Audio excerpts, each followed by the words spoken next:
bienvenue, donc vous êtes vraiment très nombreux et ça fait plaisir. Je salue la présence de Lionel Tivoli, député des Alpes-Maritimes, Christian Estrosi, maire de Nice, président de la métropole Nice-Côte d'Azur, que j'ai l'honneur de représenter, Anne Satonnet, vice-présidente du département, représentant Charles-Ange Ginesi, président du département, et Éric Ciotti, le député. Mesdames, Messieurs les élus, le capitaine Amaury de Colomb de Puy-Blanc, commandant le 1er escadron du 1er régiment des chasseurs d'Afrique, représentant le colonel Michael Tesson, chef de corps du régiment. Le lieutenant Laurent Hamard, commandant de la brigade de gendarmerie nationale de Vence, le capitaine Marcel Lovera, chef du centre de secours et d'incendie de Vence. Olivier de Santi, ainsi que l'ensemble de la police municipale présente aujourd'hui. Mesdames et messieurs les présidents d'associations patriotiques, avec un remerciement particulier à l'attention de Bernard Joudon, président du comité de la Légion d'honneur de Vence et des Balcons d'Azur. Action pour les couleurs. Envoyez.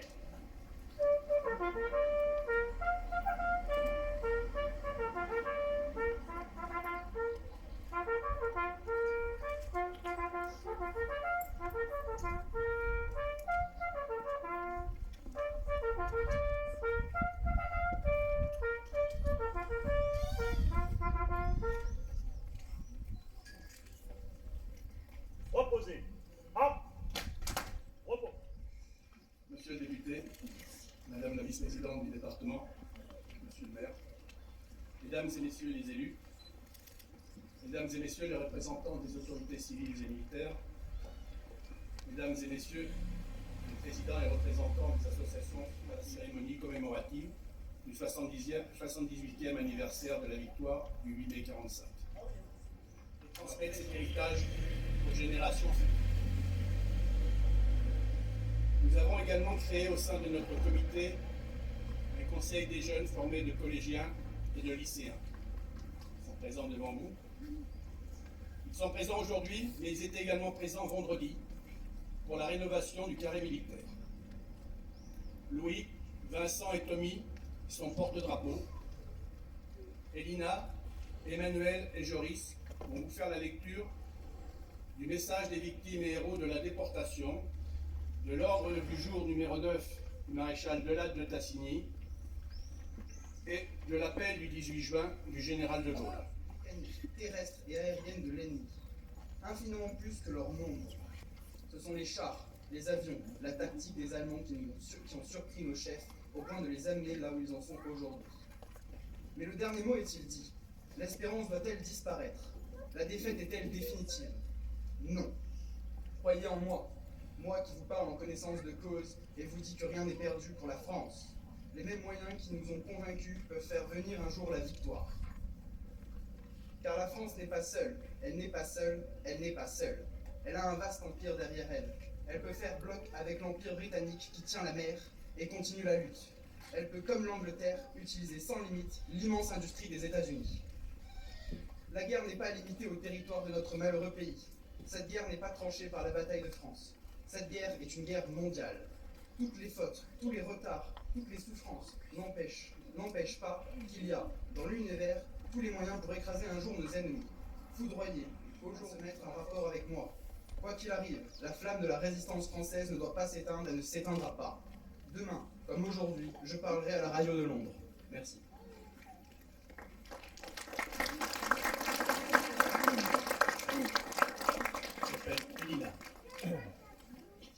Message national 2023 des associations. La nation rend hommage aux victimes et aux héros de la déportation que la barbarie nazie, avec la complicité du régime de Vichy, a jeté par dizaines de milliers dans l'enfer des camps de concentration et d'extermination en raison de leur résistance à l'occupant, de l'arbitraire des rafles de répression, de leur appartenance ethnique, de leur confession ou de leur choix politique. Cet hommage puise sa force dans l'évocation des valeurs portées par les derniers rescapés des camps et par leurs camarades du centre des totalitarismes de toute nature, du fanatisme religieux, du nationalisme et de la xénophobie, du racisme et de l'antisémitisme, de la remise en cause de plus en plus systématique des principes de la démocratie. Notre continent, le martyr actuel du peuple ukrainien, dont le patriotisme et la résistance héroïque à l'agresseur forcent le respect, doit nous inciter à faire preuve d'une vigilance accrue. Les hommes et les femmes qui, dans les camps de la mort, ont fait de la dignité et de la solidarité un combat quotidien pour survivre à un système organisé de négation de la personne humaine, nous montrent par leur exemple. À Berlin, j'ai la fierté de signer au nom de la France, en votre nom, l'acte solennel de la capitulation de l'Allemagne. Digne de confiance de notre chef suprême, le général de Gaulle, libérateur de notre pays, vous avez, par vos efforts, votre ferveur, votre héroïsme, rendu à la patrie son rang et sa grandeur, à la France, la jeunesse, la force et l'espoir. Soldats vainqueurs, aux enfants apprenant la nouvelle épopée que vous doit la patrie.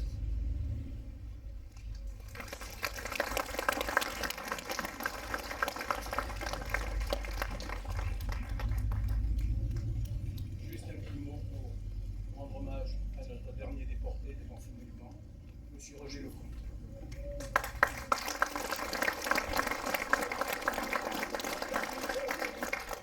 Merci beaucoup. Oh, Bravo à vous.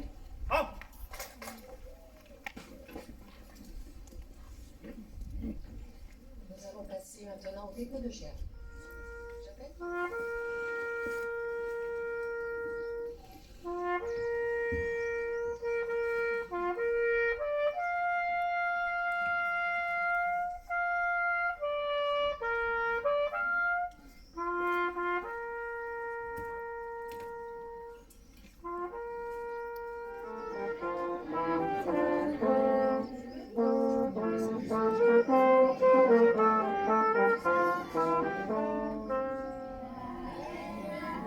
C'est la faim qui nous pousse la misère.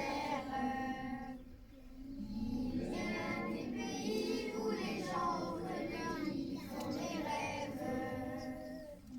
Ici, nous vois-tu, nous on marche, nous on tue, nous on crève. Ici, chacun sait ce qu'il veut, ce qu'il fait quand il passe. Ami, si tu tombes, un ami sort de l'ombre à ta place. Demain, du sang noir séchera au grand soleil sur les routes.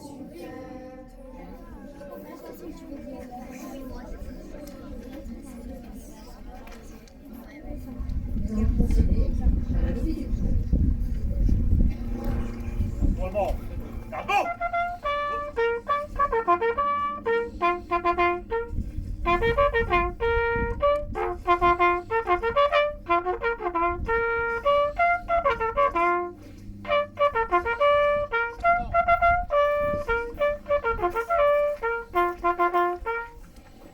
Ouvrez le banc.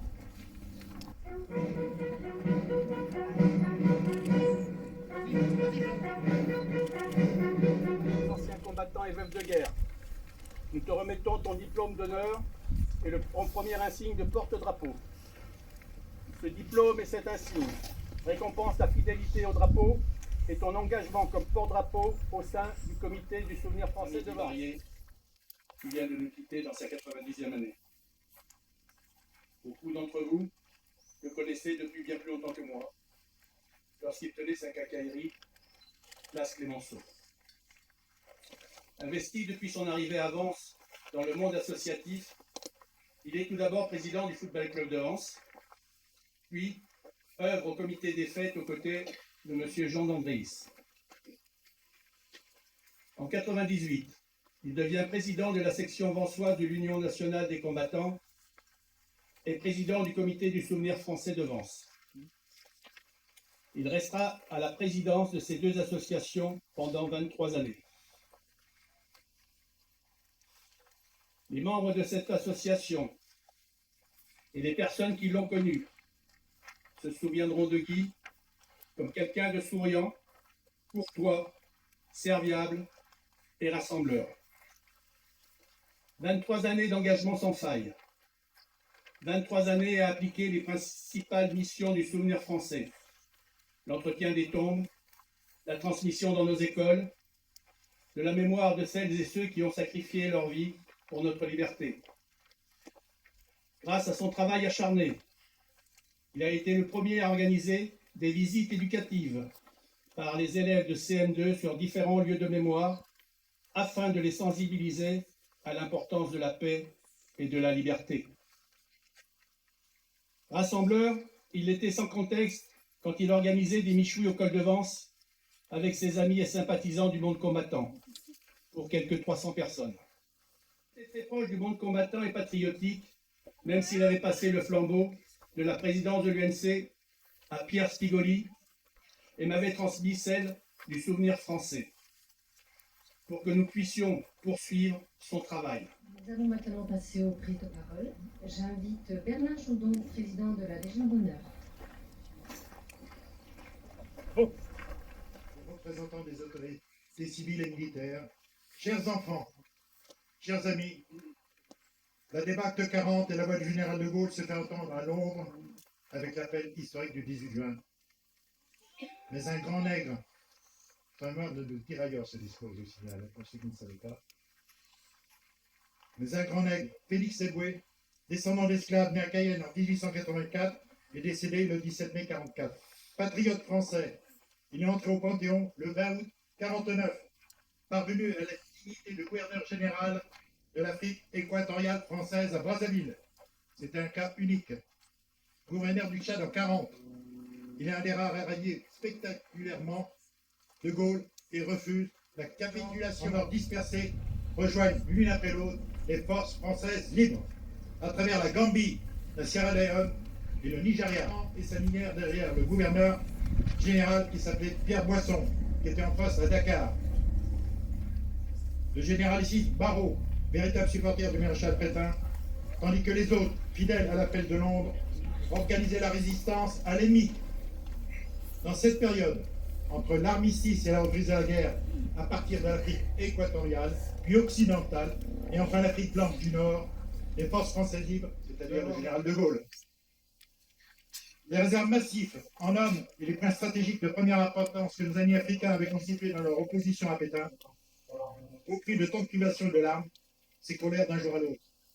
Entre les Européens, c'était la méfiance, et ceux qui voulaient rejoindre de Gaulle étaient arrêtés, emprisonnés, s'ils étaient français, mais déportés et traduits devant la haute cour martiale de Dakar, le poteau d'exécution, s'ils n'étaient que de pauvres indigènes. N'oublions jamais que 60 millions d'hommes et de femmes furent tués, voire massacrés au cours de cette guerre mondiale. La moitié d'entre eux furent des civils.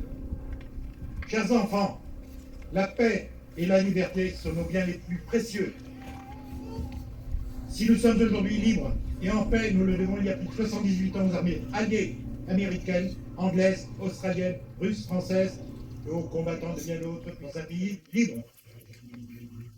N'oublions pas tous ces morts, ceux de l'armée des Alpes, ceux de mai juin 40, 100 000 officiers et soldats, 1 650 000 prisonniers, c'est-à-dire 20 captifs pour un mort, n'oubliez jamais ça, c'était énorme. On n'a jamais eu ça dans l'histoire. Ceux de Bir Hakeim, ceux des débarquements de Corse, de Normandie, d'Italie et de Provence. L'importance que nous donnons tous ici à cette commémoration et aux hommes et aux femmes qui ont péri pour que nous puissions vivre aujourd'hui. Je l'ai dit il y a quelques jours à Puget-Théniers. Nous rendions hommage avec le maire, nous rendions hommage à plusieurs personnes qui avaient été fusillées le 3 mai 1945 et notamment à un gendarme, le gendarme Raymond, qui venait d'arriver à Puget-Théniers, qui était là depuis 2 mois, qui ne connaissait quasiment aucune famille de Puget-Théniers, et qui s'est opposé physiquement, opposé en allemand, car il venait d'Alsace, aux Allemands qui venaient pour fusiller dans une ferme au-dessus de Puget-Théniers. Ce jeune gendarme leur a dit « Vous avez le pouvoir ». Il leur a dit « Halte » à plusieurs reprises, et il leur a dit « Vous avez le pouvoir de les tuer, mais vous n'en avez pas le droit. Rien ne vous dit que ces gens ont été des traîtres, vous n'avez pas le droit, humainement parlant, de les tuer. Bien sûr, il a été assassiné, mais je veux ici remercier les forces militaires, bien sûr, au premier rang d'entre elles, mais aussi les forces civiles, mais aussi, bien sûr, ici avancent nos gendarmes, nos pompiers, la police municipale. Je veux aussi remercier les élus, je veux remercier les enseignants, et chacun des citoyens de Vence qui, à sa manière, essaie de porter la paix et de générer la paix dans un moment terriblement fort que nous vivons depuis 2 ou 3 jours et que peut-être chacun ne mesure pas bien. Le risque d'embrasement, personne n'y croyait en 1939 en France. En tout cas, beaucoup n'y croyaient pas. Aujourd'hui, la situation en Ukraine et la situation générée par la Russie est en train de prendre une tournure extrêmement dangereuse. Nous avons tous en tête ce danger, en tout cas pour ceux qui sont en charge de responsabilité, et nous avons tous en tête également le courage de ces hommes et femmes d'Ukraine qui se battent physiquement, parfois, y compris ceux qui ne sont pas nos valeurs. C'est ce qu'a fait le général de Gaulle à l'époque. Je ne juge pas ceux qui ne l'ont pas suivi. C'est très difficile de juger après 1945 ce qui pouvait se passer en 1940 et les gens qui n'ont pas pris part à ce combat du général de Gaulle. Et je veux dire que quand on se lève pour la paix et pour la justice, quand on est capable même de désobéissance, parce qu'on considère que quelque chose n'est pas juste, eh bien je crois qu'au fond, on a raison. Voilà, je vous remercie de m'avoir écouté et je suis très heureuse de vous compter aussi nombreux autour de cette cérémonie. Merci. Je dois revenir ici à Vence pour la 3e fois, et ce pour la commémoration du 78e anniversaire de la victoire du 8 mai 1945 et de l'appel du général de Gaulle. Souvenir des victimes et des héros de la déportation et des morts pour la France en Indochine. Déjà le 27 avril 2022, sur votre invitation, j'étais déjà à vos côtés pour commémorer le 78e anniversaire de la libération de Vence et du pays vensois. Et je dois vous dire qu'à ce moment, mon émotion est d'autant plus grande que n'étant pas de sacrifier leur vie pour qu'aujourd'hui je puisse m'exprimer devant vous. Oui, ils étaient français, américains, canadiens, britanniques, pieds noirs et tirailleurs d'Algérie et du Sénégal, d'abord marocains et de tant de nationalités. Ivres de liberté pour terrasser l'hydre nazi et son idéologie mortifère, son idéologie génocidaire. C'était ça l'esprit français déjà présent à Waterloo. La garde meurt, mais ne se rend pas. Ainsi De Gaulle écrira cela. Si je vis, je me battrai où il faudra, tant qu'il faudra, jusqu'à ce que l'ennemi soit défait. De 1940 à 1944, le général de Gaulle incarnera la résistance française jusqu'à la libération de la France. Mais l'occasion m'est donnée ici d'évoquer devant vous un sujet qui me tient à cœur, celui du rôle des femmes dans la résistance. En effet, les femmes jouèrent un rôle actif. Jean Moulin est morte le 31 mai 1943 à la prison de Fresnes, où, après une nouvelle séance de torture, elle a préféré se pendre. Elle a préféré se pendre plutôt que de parler et dénoncer ses compagnons de la résistance. Lucie Aubrac, née le 29 juin 1912 à Paris et morte le 14 mars 2007 à Issy-les-Moulineaux, combattante de la résistance et intellectuelle de haut vol, quand l'action pour la libération est impossible à résumer, tant elle a été importante et décisive. Joséphine Baker, sous-lieutenant à Alger en 1944, avec la commandante Alla Duménil, sa supérieure hiérarchique, est entrée au Panthéon pour ses actions héroïques dans le contre-espionnage et couronnée par des décorations, dont la Croix de guerre et la médaille de la résistance française. Denise Vernet, sœur de Simone Veil, née Denise Jacob le 21 juin 1924 à Paris, est morte le 4 mars 2013 à Paris, arrêtée en 1944 pendant qu'elle transportait 2 postes émetteurs et des finances pour le maquis de Glières, torturée par la Gestapo, puis déportée au camp de concentration de Ravensbrück, spécialement réservé aux femmes, où périront, il faut le rappeler, 90 000 femmes et enfants sur 132 000 déportés. Les femmes ont été les grandes oubliées de la lutte contre l'occupant nazi. Seulement 6 d'entre elles comptent parmi les 1038 compagnons de la libération et représentent à peine 10% des médaillés de la résistance. Pourtant, durant les 4 années d'occupation de Bachar al-Assad, je pense également aux femmes ukrainiennes, civiles ou combattantes, enlevées, déportées, violées collectivement, torturées, abattues par les militaires russes. Mesdames et messieurs, en France, nous pouvons être fiers. Nous pouvons être fiers de cette volonté politique de redonner aux femmes de la résistance toute la vérité qui s'impose dans la libération et le grand et le petit débarquement. Je vous en remercie. Vive la liberté, vive la République française et vive la France. Lecture du message du secrétaire d'État auprès de la ministre des Armées par M. Régis Lebigre.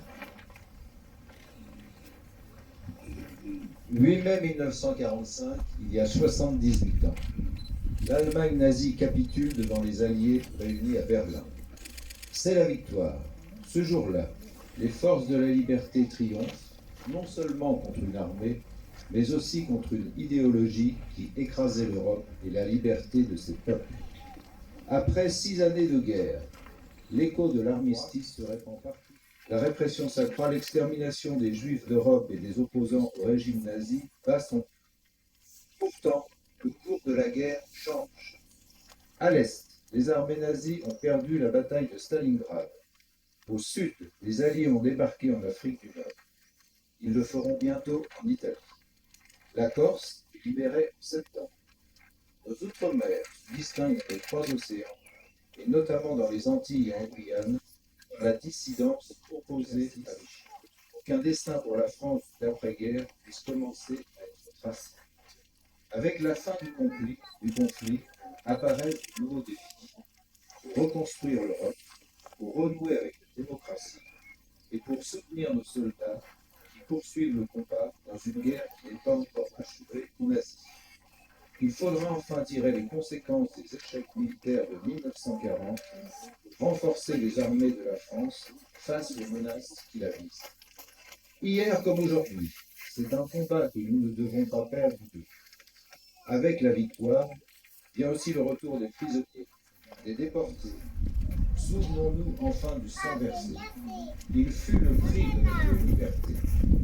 Mourir pour que d'autres puissent vivre libre, c'était le prix exorbitant dont plus de 10 millions de soldats alliés se sont acquittés.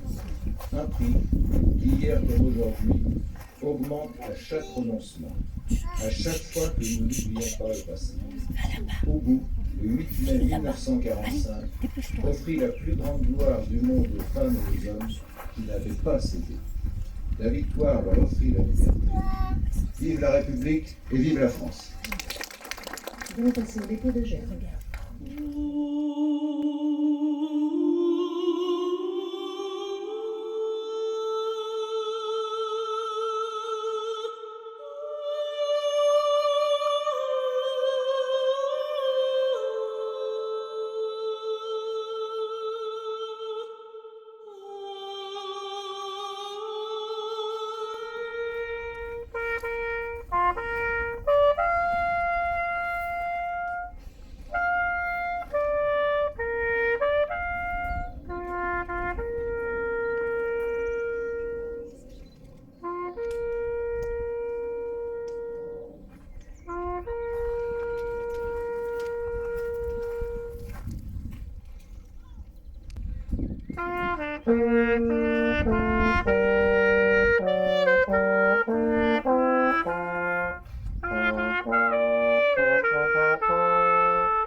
Bye.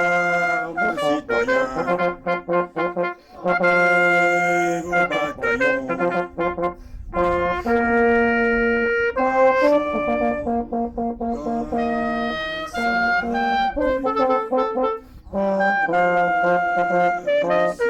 couleurs. Ouais, envoyez.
La cérémonie est terminée. J'invite le piquet d'honneur, les autorités,